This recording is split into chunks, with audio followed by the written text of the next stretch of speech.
하나님께서 우리에게 주시는 말씀 같이 보겠습니다. 여호수아 9장 16절에서 27절까지 말씀입니다. 그들과 조약을 맺은 후 사흘이 지나서야 그들이 이웃에서 자기들 중에 거주하는 자들이라 함을 들으니라. 이스라엘 자손이 행군하여 셋째 날에 그들의 여러 성읍들에 이르렀으니 그들의 성읍들은 기브온과 그비라와 부에롯과 기럇 여아림이라. 그러나 회중 족장들이 이스라엘의 하나님 여호와로 그들에게 맹세했기 때문에 이스라엘 자손이 그들을 치지 못한지라. 그러므로 회중이 다 족장들을 원망하니 모든 족장이 온 회중에게 이르되 우리가 이스라엘의 하나님 여호와로 그들에게 맹세하였은즉 이제 그들을 건드리지 못하리라. 우리가 그들에게 맹세한 맹약으로 말미암아 진노가 우리에게 임할까 하노니 이렇게 행하여 그들을 살리리라 하고 무리에게 이르되 그들을 살리라 하니 족장들이 그들에게 이른 대로 그들이 온 회중을 위하여 나무를 패며 물을 깃는 자가 되었더라. 여호수아가 그들을 불러다가 말하여 이르되 너희가 우리 가운데에 거주하면서 어찌하여 심히 먼 곳에서 왔다고 하여 우리를 속였느냐. 그러므로 너희가 저주를 받나니 너희가 대를 이어 종이 되어 다 내 하나님의 집을 위하여 나무를 패며 물을 깃는 자가 되리라 하니 그들이 여호수아에게 대답하여 이르되 당신의 하나님 여호와께서 그의 종 모세에게 명령하사 이 땅을 다 당신들에게 주고 이 땅의 모든 주민을 당신들 앞에서 멸하라 하신 것이 당신의 종들에게 분명히 들리므로 당신들로 말미암아 우리의 목숨을 잃을까 심히 두려워하여 이같이 하였나이다. 보소서 이제 우리가 당신의 손에 있으니 당신의 의향에 좋고 옳은 대로 우리에게 행하소서 한지라. 여호수아가 곧 그대로 그들에게 행하여 그들을 이스라엘 자손의 손에서 건져서 죽이지 못하게 하니라. 그날에 여호수아가 그들을 여호와께서 택하신 곳에서 회중을 위하여 여호와의 제단을 위하여 나무를 패며 물을 깃는 자들로 삼았더니 오늘까지 이르니라. 아멘. 하나님 말씀입니다. 하나님의 함께 하심을 경험하는 특별한 새벽 18째 날을 열었습니다. 이스라엘 백성들이 자신들에게 찾아와서 조약을 맺고 있는 사람들이 바로 자신의 주위에 살고 있는 사람들, 민족들이었다는 것을, 족속들이라는 것을 깨닫는데 딱 3일 걸렸습니다. 그들이 워낙 철저하게 준비를 해오기도 했고 그들이 묻지 않고 자기에게 있었던 여러 일들을 그냥 보고 결정했기 때문이었습니다. 실제로 이 히위 사람들이 기브온, 그비라, 부에롯, 기럇 여아림 같은 곳에서 흩어져서 살고 있었는데 지금 이스라엘 사람들이 진치고 있는 길갈 땅에서 그렇게 먼 곳이 아니었습니다. 하나님의 계획하심으로 본다면 하나님께서 가나안 땅을 온전히 다 소유하도록 그렇게 이끌어 주신 것인데 그런데 그들의 약속으로 치자면 오늘 굉장히 곤란한 상황이 일어나게 되었습니다. 하나님께서 오늘 이 말씀을 통하여서 우리에게 도전하시는 것들을 우리가 좀 같이 살펴보고 싶습니다. 첫 번째로 주목하게 된 것이 무엇이냐면 가장 좋은 것을 좋은 것들로 바꿔버리는 그런 실수를 할 수 있겠구나. 그렇게 하나님께서 보게 해주셨습니다. 오늘 16절에서 19절까지 말씀을 보면 그들과 조약을 맺은 후 사흘이 지나서야 그들이 이웃에서 자기들 중에 거주하는 자들이라 함을 들으니라. 행군하여 셋째 날에 실제로 만나게 되었는데 18절에 회중 족장들이 이스라엘의 하나님 여호와로 그들에게 맹세했기 때문에 이스라엘 자손이 그들을 치지 못한지라. 그러므로 회중이 다 족장들을 원망하니 이스라엘 하나님 여호와로 그들에게 맹세하였은즉 이제 그들을 건드리지 못할 것이다 라고 나와 있습니다. 멀리서 온 족속과 조약을 맺는 것이 이스라엘 사람들에게 있어서 특별히 앞으로 이제 전쟁을 통하여서 가나안 땅을 정복해 나가야 하는 그런 입장에서는 조약을 맺는 것이 나쁜 선택은 아니었을 거라는 생각이 들었습니다. 전체를 다 하나님께서 주신다고 하셨는데 지금 이 땅을 얼마나 큰지 어떻게 되는지 정확하게 모르는 상태였기 때문에 그래도 어려운 일이 있으면 이 땅에도 우리 편이 있지, 우리를 도와줄 수도 있지 않을까? 라는 생각도 할 수 있지 않았을까? 하는 생각이 들었습니다. 그래서 전략으로 보거나 여러 생각들로 봤을 때 평화 조약을 맺고 서로를 지키기로 하는 것은 나쁜 선택은 아니었던 것이죠. 근데 그럼에도 불구하고 하나님께서 처음에 주시려고 했던 것이 무엇인가에 대해서 질문해 보게 되는 것입니다. 아브라함에게 약속하시고 이삭 그리고 야곱 이렇게 약속하셨던 하나님께서 약속의 땅을 기억하라 하시고 그 땅을 온전히 우리에게 소유하게 하시겠다고. 그래서 그 땅에 있는 백성들의 죄도 심판하시고 하나님께서 약속하신 약속의 땅도 허락하시고 이런 완전한 계획 가운데 가고 있는 이스라엘 사람들이 그들의 삶에 있어서 하고 있는 이 약속의 의미를 잘 몰랐던 것이죠. 그들은 하나님께서 주신 온전한 땅의 기업을 소유하지 못하고 당장 앞에서 해야 될 여러 수고로운 수고만 해결하는 수준에서 이 중요한 복과 은혜를 바꿔버린 셈이 된 것입니다. 한일 장신대에서 목회하시는 박화경 목사님의 이야기를 들은 적이 있습니다. 이분이 아드님 하나가 있는데 그 아들이 어렸을 때 7살 때 이런 일이 있었다고 합니다. 자전거를 잘 타고 바깥에서 노는 거 참 좋아하는 그런 아이였는데 열심히 타고 그러다가 친구들끼리 놀고 그러다 보니까 자전거를 분실하게 된 겁니다. 그러면 아이들이 친구들 다 같이 노는데 얼마나 갖고 싶고 그렇겠습니까? 사달라고 이야기하니까 사달라고 할 때 잊어버렸을 때 바로 사주고 이러면 애들이 소중한 걸 모르니까 그럼 다음 어린이날 사주마 이렇게 약속을 한 겁니다. 그래서 손꼽아서 아이도 기다리고 있고 친구들이 타는 거 볼 때마다 아빠한테 쪼르르 달려와서 나도 자전거 사줘 이렇게 조르던 아이랑 같이 하루하루 이렇게 보내고 있는데 겨울쯤 돼서 이런 일이 있었답니다. 같이 아들이랑 이렇게 가다 보니까 그런데 조그마한 이렇게 상자에 왜 돈 100원씩 집어넣고 돌리면 그러면 요뭐 조그마한 공 같은 거 하나 나와서 뽑는 그런 뽑기가 있는 거였습니다. 그런데 거기에 로봇도 있고 장난감들도 있고 뽑으면 그게 나온다고 하니까 저거 한번 뽑을 수 있게 해달라고 아빠한테 부탁을 한 거죠.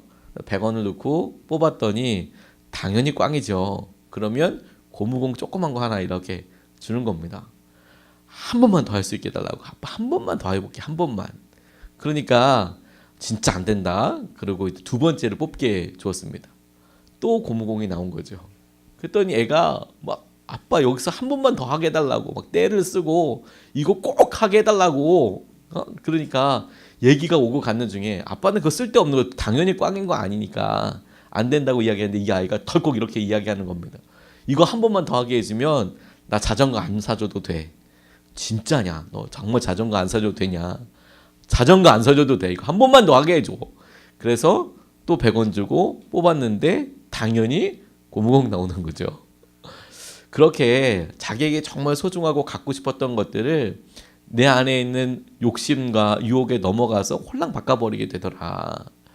하나님께서 우리에게 계획하시고 주시려고 하는 것이 가장 좋은 것이라고 한다면 하나님 그 가장 좋은 것이 완성되고 또 우리에게 오게까지 거쳐야 될 과정들을 우리가 우리의 편의와 우리 앞에 있는 불편함 때문에 쉽게 선택하고 그냥 포기하게 된다는 것이죠. 가치를 비교할 수 없는 것인데 말입니다. 사단은 결코 좋은 것과 나쁜 것 중에서 우리에게 선택하라고 하지 않습니다. 좋은 것을 주는 것이죠. 좋은 것 한두 개로 가장 좋은 거 포기하게 하면 성공한 겁니다. 말씀을 준비하면서 제가 다이아몬드 생각을 하게 됐어요. 이 세상에서 제일 비싼 다이아몬드를 저도 찾아보니까 한 685억 원 정도 한대요. 이게 어떤 돈인지도 모르겠습니다. 스위스에 있었던 경매하는 곳에서 14.62 캘럿 다이아몬드가 한 680억 정도에 팔렸다고 합니다. 그런데 제가 무게 단위도 한번 살펴봤거든요. 그러면 10부가 1캐럿이라고 이야기하는데 참깨 다이아라고 그 스부 다이아라고 부르는 다이아가 있지 않습니까? 있다고 해요. 그래서 이렇게 뭐 넥클리스나 목걸이나 이렇게 반지 같은데 장식으로 들어가는 거 그건 얼마인가 이렇게 찾아봤어요. 가격이 나와 있지 않더라고요. 가격을 찾다 보니까 재밌는 표현 한 가지가 있더라고요. 다이아 반지를 팔러 이렇게 가면 다 금은 녹이고 깨서 스부 다이아는 버립니다. 이렇게 그걸 재활용하지는 않습니다. 샀을 땐 예쁜데 다시 그렇게 보석을 사고 그럴 때는 가격으로 쳐주지도 않습니다. 세공비가 들어가는 거고 그게 아름답게 이렇게 조율된 거 가지고 돈을 받는 거지 그것 자체는 그렇게 커다란 액수가 있지 않습니다 라고 이야기하더라고요.